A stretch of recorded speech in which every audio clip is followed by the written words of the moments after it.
Get out the insurance cards, get out the copays. The office is open, my friends. Brought to you by drroto.com.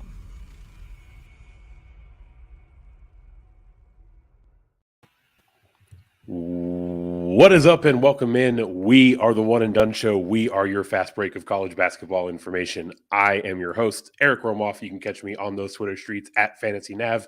You can do your part in this enterprise. Scroll over, hit those like and subscribe buttons. And he is stacking up these chips. I can't remember the last time my guy wasn't winning a tournament. He is the captain of our ship. He is MC Holland34 on Twitter. He is Mr. Mike Holland. Mike, welcome in. We're here on a Monday, gearing up for a 7-game slate on a Tuesday. How you feeling about this slate coming up for tomorrow's slate? Yeah, I really like it. We've had a couple of I don't know, I guess you call it off-brand slates, but as we get deeper into the year, we're going to get slates more like this one where we have some really good matchups. I'm excited to talk about these games. It's a 7-gamer, 2K to first, so looking forward to that. Got my taste of 3K a few weeks ago. Kind of got burned last night with some late injury news action. Had a 30% and a 15% guy in the hammer that were ruled out after lock. So that was not a lot of fun. So took the day off today, refreshed the mind here, and ready to attack this one. Man, the treacherous of playing college basketball DFS are real, even for one of the best guys out there doing it, right? That post lock news is always going to hit hard. So like you mentioned, looking at a 7-gamer tomorrow, we're also looking at a contest that is offering a 2K to first top prize. These numbers are going to continue to walk up and up, right? Week 15 of the NFL season is now in the books, right? So as we get further and further away from the NFL, we're going to see larger and larger slates here in the college world.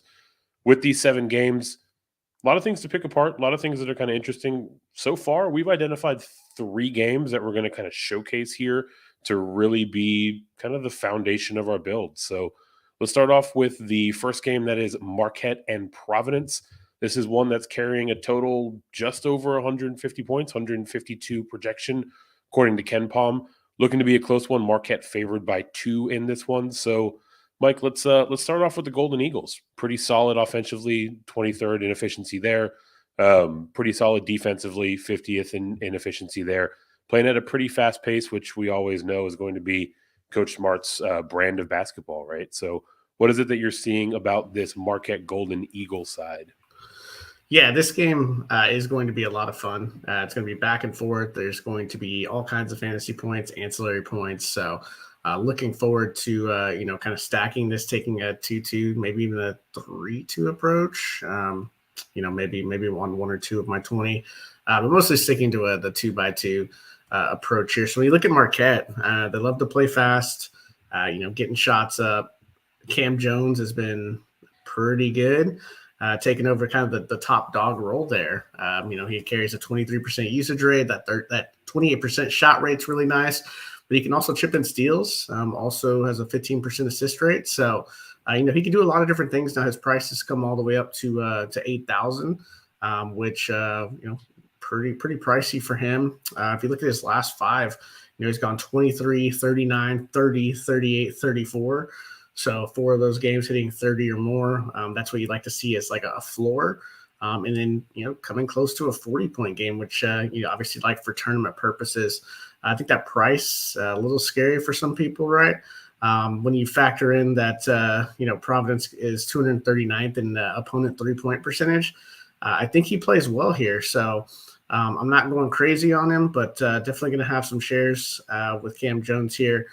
Next guy we slide over to is Oso Ighodaro, 7,800 at that forward position. Man, he is more of your boomer bust play. Providence, they're pretty tough inside, man. That's just kind of how Ed Cooley teams are. Ighodaro, you'd like his usage rate to be a little bit higher. It's only at 18%, but he gives you that shot rate at 18% as well. Combined rebounding rate's 27%, and then that 6% block rate. So if he's able to stay on the floor and not get into foul trouble, I mean, he has legitimate 40 fantasy point upside at 7,800. Don't think he's going to be very popular because he's a guy that can obviously sink you with a 20 spot. So I'm going to be a little bit more careful with him than I am Cam Jones, but I don't mind it as maybe a direct pivot, even though they don't play the same position. Moving over to kind of the rest of the roster here, I do have some interest in Tyler Kolek in tournaments. He hasn't been over 30 fantasy points in the last 5, but you have to like the usage rate and the assist rate. He also gives you a little bit of steal upside here too. So at 7,100, he gets you into this game environment, which should be back and forth. That assist, right, that 1.5, if he's knocking down some shots, getting assists, and then chipping in a steal or two, you can see him creep up into the 30s at 7,100. We obviously don't mind that. Outside of that, I mean, you can look at OMP, Prosper. He can go off for a random 30, 34 spot. It's just, you just don't know, like, is he going to be on the floor? Like, his role is kind of undefined every now and then. So at 6,900, right? I mean, he's a good tournament play. I would like that price to be a little bit cheaper. We've seen him come off a 23 and a 16 recently, but he had a 34, 24, 34 before that. So he's someone that I'm going to have a few shares of. You can slot in David Joplin, 5,100, but you're going to be asking him to make his 3-pointers, grab a few rebounds. He's going to need to maybe block a shot or two. You're really just hoping for a 4X, right, at 5,100. But if he knocks down 3 or 4 threes, right, he could be pretty dangerous if he gets that extra run. So, Joplin's someone that I'm looking at. If you're looking for like a cheap punt play to maybe get into this game, you can look at Chase Ross. It's not exciting. He's 3,900. I think there's better plays than Ross on this slate as far as saving for value. So, if you're looking at maybe a 3-2 and you want to slot him in a large field, I don't mind him being that third guy on the Marquette side, just to kind of give you a separator and someone where, if this game goes over, and one of these guards gets into foul trouble like Jones or Kolek, I mean, he's going to play a lot of minutes. So an interesting guy, really doesn't have a ceiling above maybe 20 to 22, but at 3,900, I mean, you could do worse. So I'm going to come out swinging for the fences right off the top. You mentioned that you want to be heavy on this game. You're talking about potentially looking at a 3-2. Feels to me like all of the intrigue are really with those top 4 guys, with Jones, with Iguodala, with Kolek, and with OMP. Is this the type of slate where paying up and really just kind of rotating through those top 4 guys for the Marquette side is going to get you a good amount of leverage on the field, given that they're all essentially within $1,000 of each other? Yeah, I mean, if I'm going 2-2, I'm just rotating the top 4. If I'm going that third piece, I'm probably going to just slide Joplin or Ross in to give me some of that salary relief. And, these guys can show that they can go to 5X at points this time, at points in the year. So, I mean, I think my favorite out of all these guys is actually spinning all the way up to Cam Jones. And in OMP, I just think that he's just got so many different ways to kind of get there if he's on the floor. I mean, he can get some rebounds, steals, decent usage rate at 22%. So he's someone that I'm looking at. You can play them both together, obviously, Jones and Prosper. You can play really any of the top 4 together. Don't mind playing Kolek with Jones or Iguodala with Kolek. You can kind of just rotate those guys through. But if I'm looking for that third piece, that separator, right, I'm going to need some salary relief. Oh, so I'll take note of that and see if we can't find some salary relief elsewhere on the board as we carry forward. We will immediately carry forward to the Providence Friars. You mentioned Coach Ed Cooley. He's got these boys playing well, 9-3 on the season. Pretty solid offensive brand of basketball, 41st in efficiency there. Playing at a slower pace, 151st in the country, but they are the team that are getting paced up here, facing off against Marquette. So mentioned looking to stack this game right off the top. What are some of the pieces that are catching your eye? Yeah, it's really hard for me not to play Bryce Hopkins at 7,800.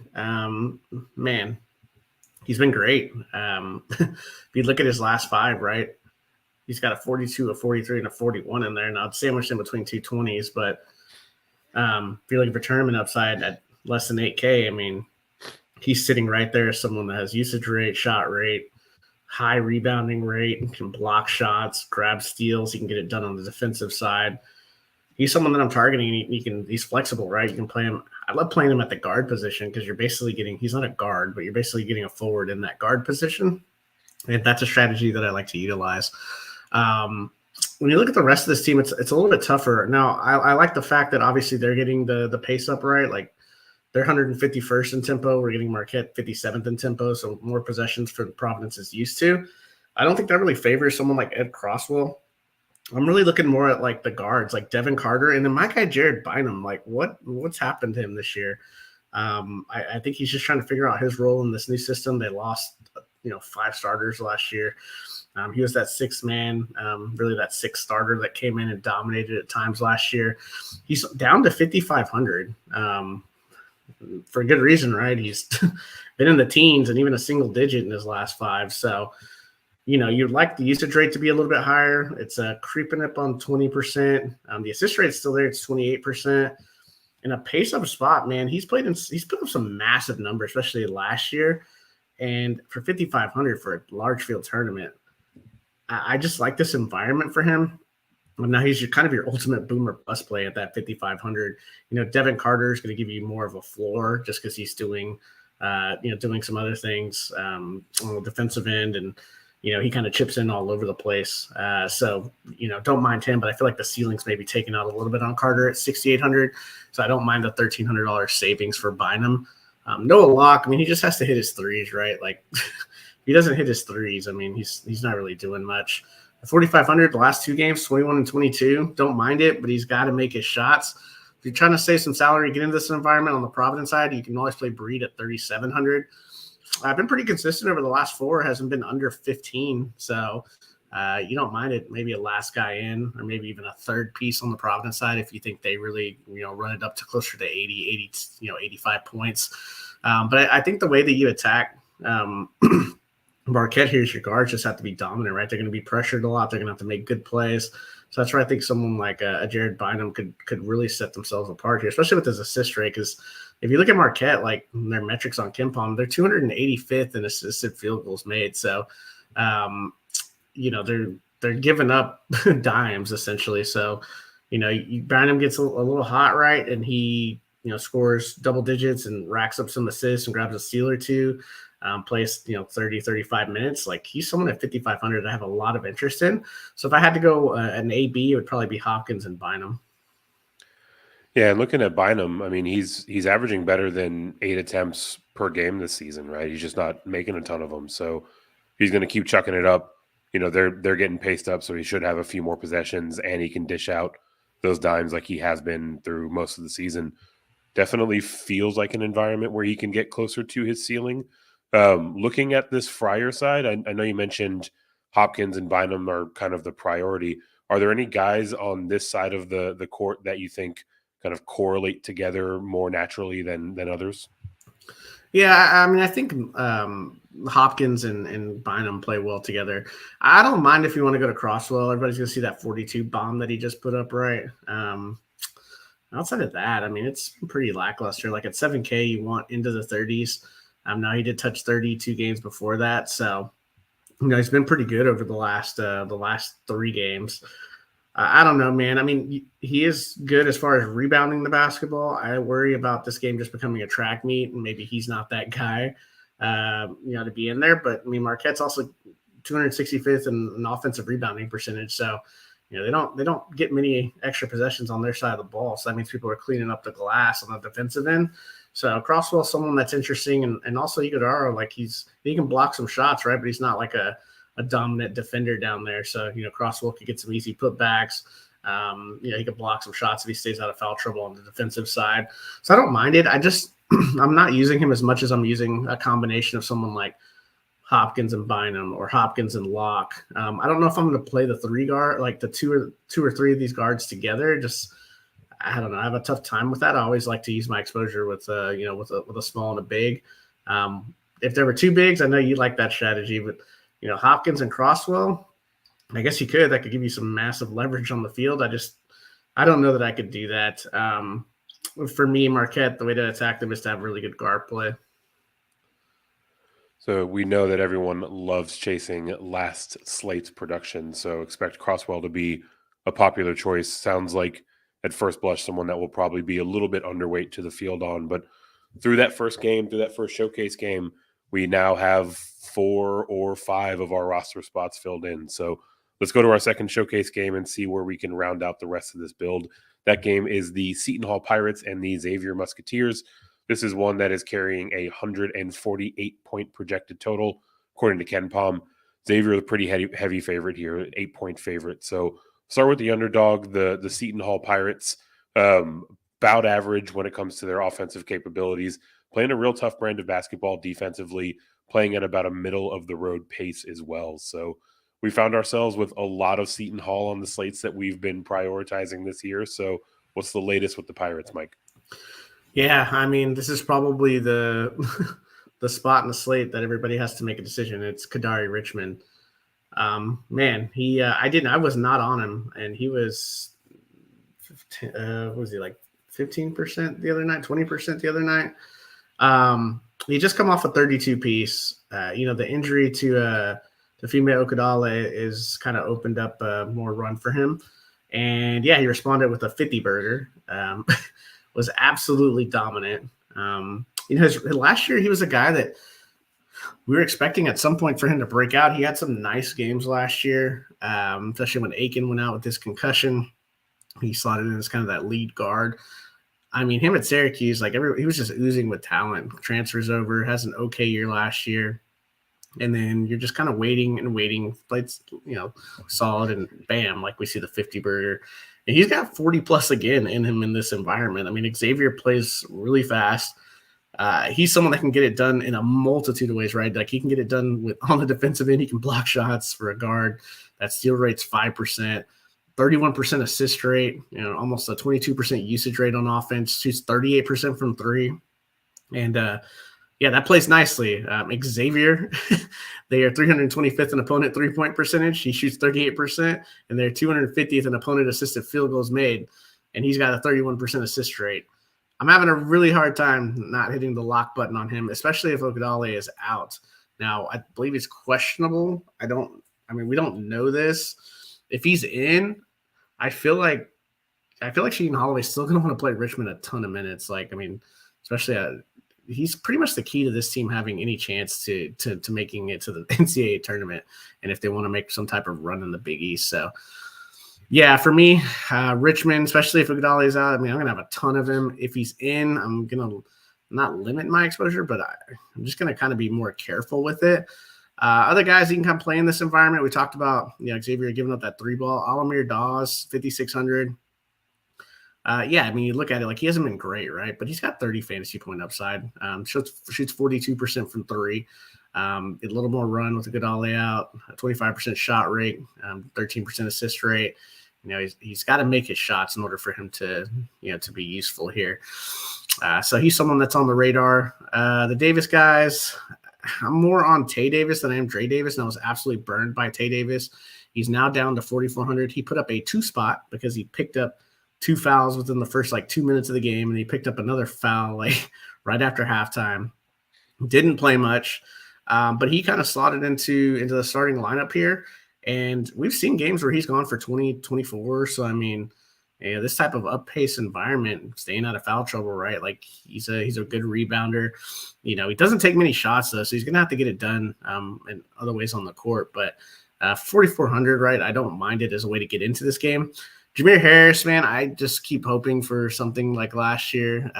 He's now down to 4,000, which I hate, because I want to keep playing him because, he can shoot. He hasn't been great from three this year. He's only 25%, and it just feels like he's just not as involved. He's only a 15% usage rate. Part of that's because Richmond and Dawes are just, feels like they're taking every shot and doing everything in this offense. But he's someone that in a large field that I'm going to have some exposure to.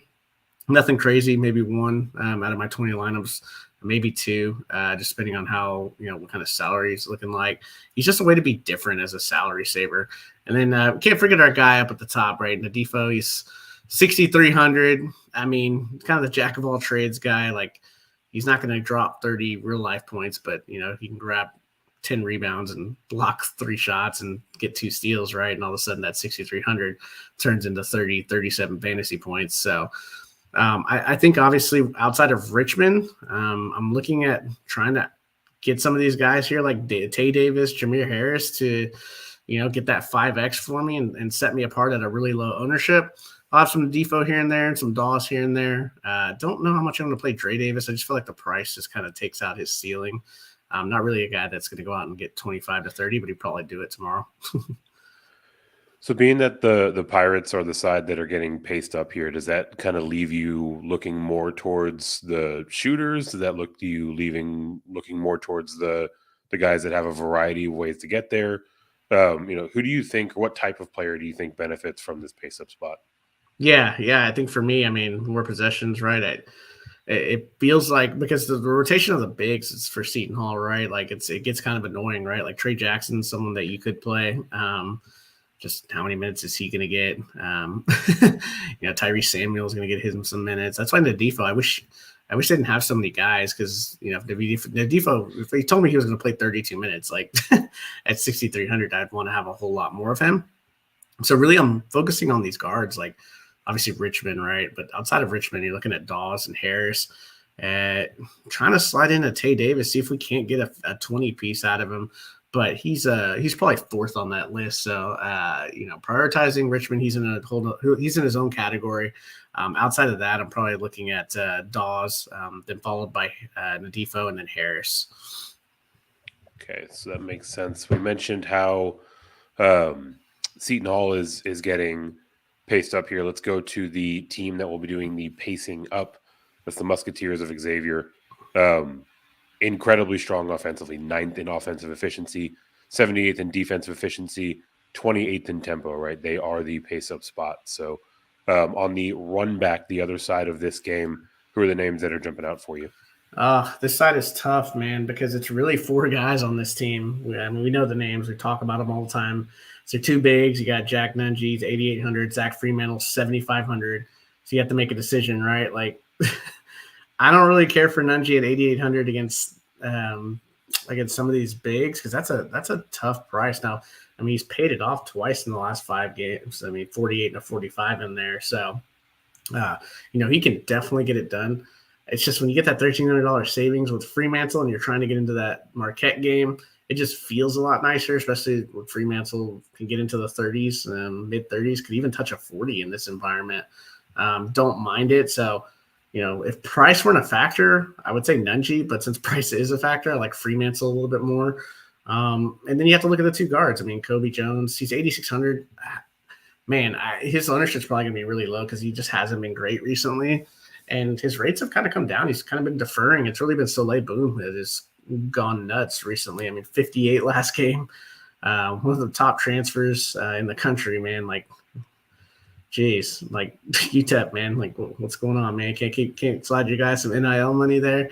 Yeah, I mean, for Boom, it's like, I don't know if I want to pay 8,400 and 8,600 for these guys at the top, right? It feels like they're just going to have a ceiling game. And I don't think that I know the implied total is 78, but these are some hefty price tags for these guys to hit. We've seen games playing in the 70s where still only, one guy in the, on these type of rosters with these type of price tags gets there. So I think for me, my priority is looking at Freemantle. Going to have some Nungy, a little bit of Soleil, and man, I hate to say it, but just, I don't know. I have to take a wait and see with Jones, with the way that Soleil is going right now.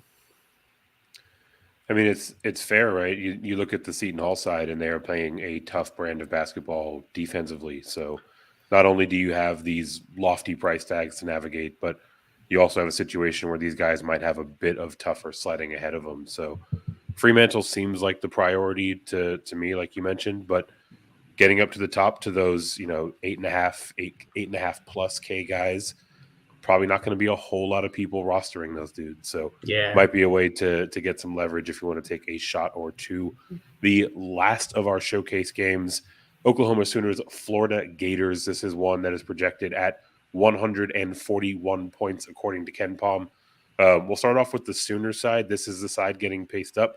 They are 31st in offensive efficiency. They are 58th in defensive efficiency, playing that snail's pace Big 12 tempo, 338th in the country. So Sooners are getting paced up here a little bit. Any names that are kind of jumping off as players to take advantage of that pace up spot? Well, you look at the slate first, and you're like, how is this the third of the the third showcase game for us? I think it's for one of two reasons, because there is Duke and Wake Forest. For me, this is more of a back and forth type game, and the pricing uh, makes it to where I don't know if a lot of people are going to go to this game. And you look at Duke Wake Forest, like it's 141 total as well. Duke's favored by 7, but man, I just have a hard time playing people against Duke. For the same reason Seton Hall's scary, right? They're athletic, they're tough. Like this game, I'm not saying obviously the Sooners 58th in defensive efficiency, Florida's 45th in defensive efficiency. I just like this environment more. Anytime you get these close games, right? It feels like the starters get all the run essentially. This is a pivotal game for their resumes too. Oklahoma missed out last year being the 7th or being the 8th seed in the Big 12. So, Florida, they need a win. They've had a couple of tough losses. So this is a game that I think, it's not going to get the name recognition that the guys at Duke and Appleby at Wake Forest will. But I think this one being the hammer too, I just feel like it's just not going to be as popular, which makes me really like it. It really starts with Grant Sherfield. Now he's probably going to be popular, and he should be. He's 7,500. And he's basically a walking 30 piece. So anytime you get someone under 8K, that is almost a floor of 30, right? And especially in this type of environment where he's getting a tempo boost and an opponent in Florida who's 246th in opponent 3-point percentage. I think I like this guy a lot, especially since he's shooting a ridiculous 55% from 3. The usage rate's massive. It's 27%. The shot rate's massive. It's 30%. The assist rate's at 26%. This was one of our top 5 transfers in the country, and he's shown why this year. So I'm going to have a heavy dose of Grant Sherfield. Some of the other pieces with Oklahoma to kind of fiddle around with. Tanner Groves is in a weird and an interesting spot. He's 6,600, which, I mean, he could put up a 30 or he could completely dud, because we know who's on the other side in the middle for Florida, right? But it feels like he needs to be on the floor. One, from an offensive perspective, and 2, he's going to need to bang around with Castleton. So, the rates are nice. So sometimes the minutes aren't always there. Great usage rate, has a good shot rate, a really, really good defensive rebounding rate. And like, this is just one of those things, right, where it just, for me, it's like the minutes. It's scary. 6,600. You're like, oh man, like, is he going to play enough minutes to pay this off? So, is he going to get in foul trouble? Is also scary. So, I like him more from a standpoint that I don't think he's going to be very popular tomorrow. And, he's shown that he can do some things when given the minutes. So, I think a lot of people would rather prefer to play Jacob Groves, his brother here. He's, gives you that $1,200 price savings. It's coming off a ridiculous shooting performance last game, scored 39 fantasy points. Before that, it was 11, 13, 25, and 11, right? So got to be careful here. I mean, the usage rate's only 17%. He needs to make shots, but we talked about it, right? Like, Florida is susceptible to giving up the 3 ball, and he's shooting 44% from 3. So, if he can get any kind of ancillary production, a steal or 2, an assist or 2, and then knocks down shots, I mean, he could heat up. He's someone that, in a back and forth environment is probably going to log some minutes here. I think my second favorite played outside of Sherfield, though, is going to be the guard here, 4,100, Milos Uzan. Man, he's a nice salary saver here, has that 44% 3-point percentage here. But the assist rate, I mean, it's 26%. He's giving you he's shipping in some blocks and steals here and there. The usage rate and shot rate leave much to be desired, but he was just inserted into the starting lineup a few games ago. So you would think with more minutes, obviously, comes the production, right? And at 4,100, the last 3 games, 17, 25, and 23. I could see him getting back into the 20s in this one, and that is 5X. So he's someone that I have a lot of interest in. I don't mind playing him and Sherfield together.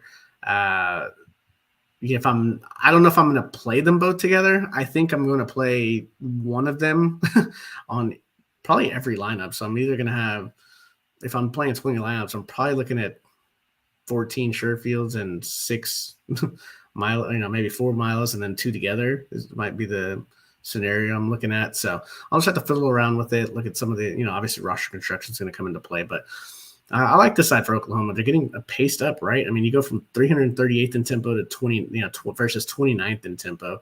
The problem is that if Porter Moser has his way and they play really slow, this game could get real ugly and go under. So I just don't think that'll happen. I think that teams that get paced up, they tend to fall into the trap of like wanting to play fast and play that exciting environment. So I do like the Oklahoma side, as much as that pains to say.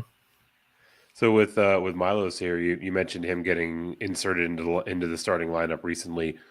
Last 3 games is that window of time where he has been getting more run. Last 3 games, he's averaging above 20 points or above 20 fantasy points, and offering some much needed salary relief. I want to go back to Tanner Groves here. His floor games look to be the instances where he's getting into foul trouble. Seems like going up against Colin Castleton, there's a good chance that might be the case again tomorrow. Is that kind of reading between the lines a little bit too much, or do you think there's cause for concern there? Nah, man, we say we can't fear the foul, but it's Colin Castleton. Like, he's just gonna play in the post, and yeah, this could be an issue, man. Which is why I don't think anybody's gonna play Tanner Groves. And if for some reason he doesn't get into foul trouble and plays 28 to 30 minutes, he could be or Castleton gets into foul trouble. I like it. I wish the price was closer to 6 or just under 6. I would feel much more comfortable, but here we are, 6,600. A very, very tough pill to swallow. I just don't know that there's a ceiling with Castleton on the other side. But that's where we play large field tournaments, right? It's to make decisions like that. And we've seen it, right? They get the 2 or 3, 5% guy, and it's lights out for the rest of it. So let's talk about that other side, the Florida Gators, headlined by Colin Castleton. Not quite our price king. He's technically second in line there, but certainly going to be one of the more popular pay up options. We've talked about it at least a little bit in setting up the Sooners. These Gators are coming in playing a fast brand of basketball, 29th in tempo, 51st in offensive efficiency, 45th in defensive efficiency. So let's start off with Castleton. Is he a priority? Is he going to be your top pay up option? Man, that is tough because Sanogo is $1,000 cheaper playing Georgetown, but that could also turn into a ridiculous blowout. I think it's like a 25-point spread right now.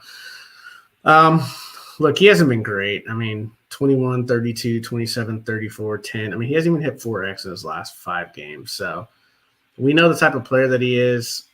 This could be a nice spot. Oklahoma struggles. I mean, they basically get one shot. They're 342nd in offensive rebounding percentage. So it's basically one shot and they're done. And they're 210th in opponent 2-point percentage. So guess who's playing in the paint, right? So this could be the bounce back spot for him. Could be a spot where he puts up 40 to 45. That block percentage at 10%, the assist rate 20% for a big man, 30% combined rebounding rate, almost a 30% shot rate. It's going to be really tough not to play him. It makes it a little bit easier that Sanogo's priced down like that, and you have some of these other guys, right, that, the game environments might be a little bit better, like Fremantle. You have Nunji as well that we've talked about. Bryce Hopkins is there. It'll be interesting to see what the field does with him. I think this is a get right spot for him, but 20 to 25% for me. I don't think I can go any more than that. The guys I'm looking at for Florida, Alex Fudge has really come on. He was really the one bright spot in that UConn blowout and had 32 the previous game. Rates are starting to come up. He can block shots. He's a top recruit transferring in from LSU. Almost a 20% shot rate now. Grab some rebounds. So I think he's someone that's interesting at 5,600. Especially when his price tag is, what is that, $3,400 cheaper, right? So, I'm going to have some exposure to him. I wish I played more Kyle Lofton last game. I don't know what to do with him in this game. He's in that weird price zone, 4,700, right? I mean, he just put up a 25. He's been, before that 2-piece that he put up, he was 22 and 22. So, I need some exposure to him. I just don't know how much. That'll probably come down closer to the lock, but he's definitely in play. Reeves, 3,600. Man, just been shooting the ball lights out, but he's got to make his shots. He's got to chip in a steal or two. Got to hit those threes. So If he's not doing that, we could see the 10 or the 12. But I mean, 3,600. He feels like one of the stronger pay down options on the slate. So if I'm prioritizing it, I feel Castleton's in a great spot. I feel like Fudge offers you the salary relief with 30 fantasy point upside. Reeves, because the price decrease from Lofton, it's almost $1,100. So it's probably the order that I'm looking at. Maybe Lofton as maybe a last man in if I'm around that salary. So slotted in Reeves largely for the sake of salary relief. Been kind of piecing along here as we go. We're at a spot where we've got about $5,600 average per player remaining. So let's take a look at the remaining pool of players here and round out the guys that are going to be rotating across. Let's start with the top tier, headlined by someone that you just mentioned by name a moment ago. Yeah, we have to look at the UConn guys. Like, it's tough because UConn plays a ton of guys, but they're going to score like 5 million points tomorrow. Sonogo's 8,000 just went off last game. Man, like, it's the problem is Klingon is right behind him. If they go 25, if they split 25-15, I just don't know that he's going to completely get there, and the game's going to get out of hand, right? Like, if this game plays close, you're going to need Sonogo probably in there because he's going to have to log heavier minutes and be a bigger piece of this thing. So, he's in the player pool. I'm not going to have much of him, but we have to talk about him because he is Sonogo. Jesse Edwards, I don't know if I'm spending 9,500 on him against Pittsburgh, but he's basically been putting up 40 fantasy points every game. In that top tier also is Judah Mintz, more of a boom bust option, right? Could get you 40 fantasy points. Tougher matchup against Pittsburgh. That total's supposed to be 138, but he's looked like a stud this year, so he's in the player pool. So those are kind of the guys I'm looking at outside of the ones that we've talked about in the top tier. Yeah, kind of slim pickings in that highest ranked tier or the highest price tier. The mid tier, however, is chock full of goodness, right? That kind of 6K to 7.5K range. A lot of guys that have some appeal to them. Who are some of the ones that you like that we haven't talked about already? Yeah, we got to go right back to UConn. The guys that are projected to score, what is it, like 80-something points, 85 points tomorrow. And so two guys that were on my 3K lineup, right? Jordan Hawkins, Andre Jackson, guys to shoot the ball, grab rebounds, especially Jackson. He just does everything. At 6,600, I probably like him a little bit better because of the price savings from Hawkins, who's 7,300. So you can play one of those two guys, hope that they get into the 30s. Maybe the game stays in the teens until late. But like I said, you got to be careful in this blowout situation. The other game that we could have been probably the 3B showcase or maybe in the 3A showcase was the Wake Forest Duke game. But Tyree Appleby, like coming off the injury, didn't look great last game. But I mean, a couple of more days here, nice 7,200. It's a tough Duke squad though, man. But I mean, he's a guy that can put up 40 fantasy points, so he has to be in the player pool. Jeremy Roach, I'm close to hitting the lock button on. He's 6,000. He's going to play 37 minutes. Like, what are we doing here? Like, he's going to get his shots. He's going to shoot threes, probably grab a board or two and a steal or two. And then it depends on if he's going to get others involved, right? His assist rate is really nice. So 6K, we love playing him in that mid-tier range. Mark Mitchell, if you want to be a little more, maybe Roach gets in foul trouble or, has some issues. Mark Mitchell, man, 5,300, like he can get 27, 28, right? And people just don't really play him because you've got all the other guys like Lively and Whitehead and Filipowski, right? He's kind of that lone wolf 5-star that doesn't get quite the headlines, but he's a nice little pivot. Virginia, Miami, like that game could just be real ugly, but you have to look at it, right? Like Beekman just doesn't look like the same guy right now. So Kihei Clark and Jaden Gardner just log heavy minutes, and they're heavily involved in the offense. So Clark's 6,500, Gardner 6,400. So definitely going to have some shares of those guys. Blake Hinson and Nelly Cummings on that Pittsburgh side against that Syracuse zone. You have to pay attention to guys against the Syracuse zone, right? These guys shoot threes. They can do other things, grab assists, rebound, especially Hinson. Hinson's someone that's put up 40 fantasy points before. Cummings is a guy at 5,900 that he can get into the 30s now. Everything has to go right. 7,300 for Hinson's not going to feel great, but the zone is good for fantasy goodness. So I'm going to chip in one or two of these guys in some of my lineups. So before we move on to the next tier, I want to go back to these UConn guys. I'm looking through their game logs, and just about left and right. I mean, look, they're ranked as high as they are for a reason. But you see a lot of games where they're beating teams by 16, 50, 21, and all these guys are still getting there, right? So do you think that the blowout concern is warranted? Yeah, but Georgetown's so bad defensively that I feel like one guy can get there. I don't know, man. I like Andre Jackson just because he can do a multitude of things. But Hawkins, man, that guy can shoot, and I can see him scoring 26 real life points. It's just, is there enough at 7,300 for him to creep into that 35 range? Which is probably what you're going to want for a tournament. So, that actually gives us a good segue to the low tier, right? Like Naheem Aline, he's 3,300. I mean, if he's going to get 20 minutes against this team, and he's a good shooter, and hit the three ball, 3,300, that's over 1x every time he hits a three. So give him 22 to 25 minutes. I don't know. He's one of my top value options, so I'm really looking hard to lean here. You got to pay attention to the 5-star freshman from Duke, right? The price is starting to tick up these guys are going to be 6, 7, 8K by the time the season ends. Easily, yeah. I mean, Derek Lively, starting to get it going, right? I mean, the competition wasn't great, but he's 4,900 now. I mean, this guy that can block 7 shots, you know what I mean? So grab boards. Tariq Whitehead's going to be more involved offensively. He's up to 4,600 now. These guys are just going to tick up $200, $300, $400 each time they play. Especially Whitehead, man. Like it feels like he's going to be pretty explosive come January, February. So get on him now. And then Jacob Grandison is an interesting case. He's 3,500.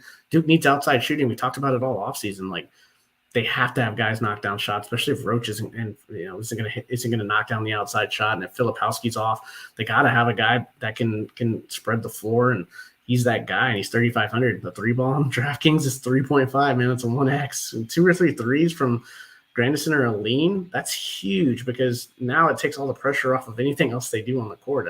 A steal, is huge. So, I'm going to have some rotations, probably more of Aline just because that matchup is just so juicy versus you just never know with so many guys on Duke what's going to happen with the rotations there.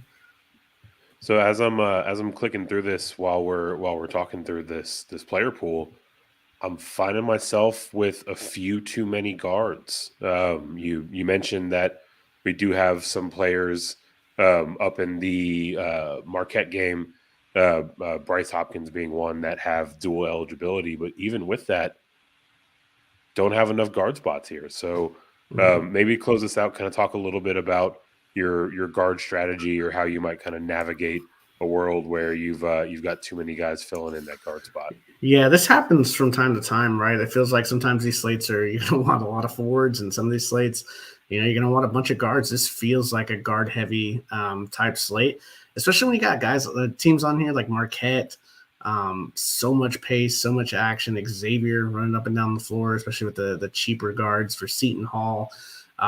You look at the guard matchup like Sherfield, and you have a cheapie like Milos, and then you slide back over on the Florida side, and you got Reeves, who's cheap.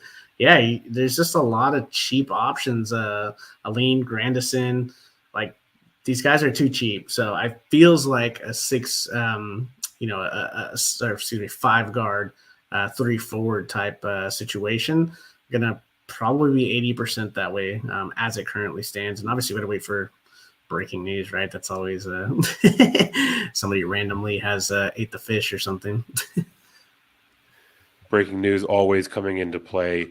And something that is also always coming into play is all of Mike's written college basketball work over at drroto.com. Not only can you hear all of his line of thinking and logic as we go through the One and Done show, but you can have it all written out and expanded upon over at drroto.com.